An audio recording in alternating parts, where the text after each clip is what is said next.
ప్రభుత్వం ఒక జీవో గతంలో రైల్వే కోర్టు కొట్టేసిన కేసు సంబంధించిన జీవో కాపునాడు ఉద్యమం సంబంధించిన కేసులు సంబంధించి కోర్టు తోసిపుచ్చి కోర్టు కొట్టేసిన కేసులను మళ్ళీ అప్పీల్ చేయాలి అని చెప్పేసి తన కక్ష కాపుల మీద ఉన్న కక్ష ఈరోజు అధికారం ఉంది కాబట్టి తీర్చుకోవాలి అనే ఉద్దేశంతో ముఖ్యమంత్రి చంద్రబాబు నాయుడు గారు ప్రవర్తించడం చూస్తుంటే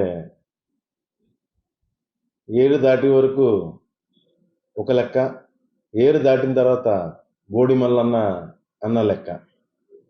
ఎందుకంటే దానికి చిన్న ఉదాహరణలు 2014 ఎన్నికల్లో కాపుల్ని బీసీల్లో చేరుస్తాను అని చెప్పి అప్పుడు ప్రతిపక్ష నాయకుడిగా ఉన్న చంద్రబాబు నాయుడు గారు ఈ రాష్ట్రంలో ఉన్న కాపులందరికీ హామీ ఇవ్వడం జరిగింది.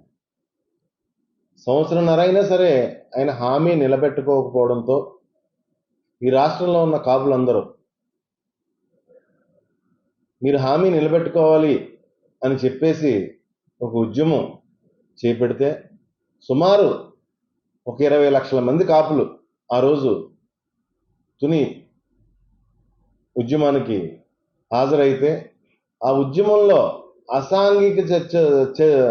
అసాంఘిక వ్యక్తులను దూర్చి ఆ ఉద్యమాన్ని ఎట్లాగన్నా కొనసాగించకుండా ఆపాలి అనే దురుద్దేశంతో అసాంఘిక కార్యక్రమాలు చేసి రాష్ట్ర వ్యాప్తంగా అనేక మంది కాపుల మీద కేసులు పెట్టి ఆ రోజు ఆ ఉద్యమం సంబంధించిన కేసులో తీవ్రంగా హింసించి ఆయన ముఖ్యమంత్రిగా ఉన్నప్పుడు ఒక రకమైన మానసిక ఆనందం, రాష్ట్ర వ్యాప్తంగా కాపులు బాధపడుతుంటే ఒక రకమైన మానసిక ఆనందం పొంది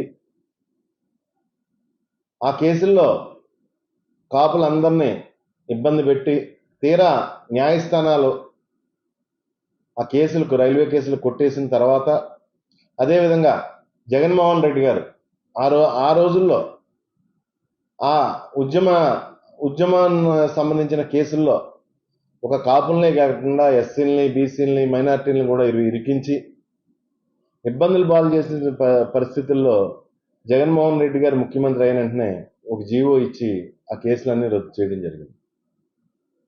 తర్వాత రైల్వేకి సంబంధించిన కేసు రైల్వే న్యాయస్థానం కొట్టివేయడం జరిగింది.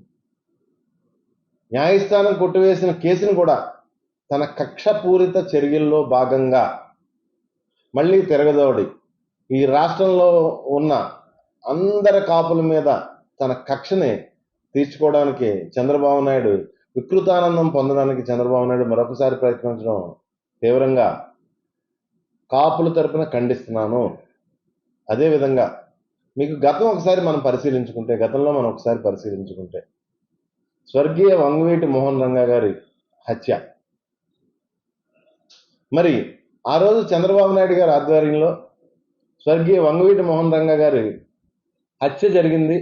ఆ రోజు కూడా అధికారంలోకి వచ్చిన వెంటనే కాపులను హింసించడం ప్రారంభించారు చంద్రబాబు నాయుడు గారు. గతంలో కూడా ఆయన ఆధ్వర్యంలోనే వంగవీటి మోహన్ రంగా గారు హత్య జరిగింది.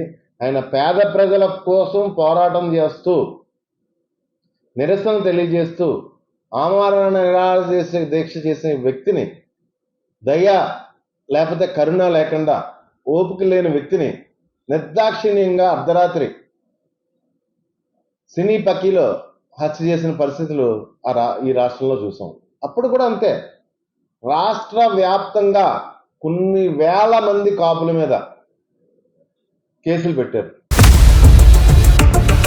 ఇండియా పాకిస్తాన్ ఉద్రిక్తతలపై లేటెస్ట్ అప్డేట్స్ కోసం డౌన్లోడ్ చేసుకోండి RTV లైవ్ యాప్.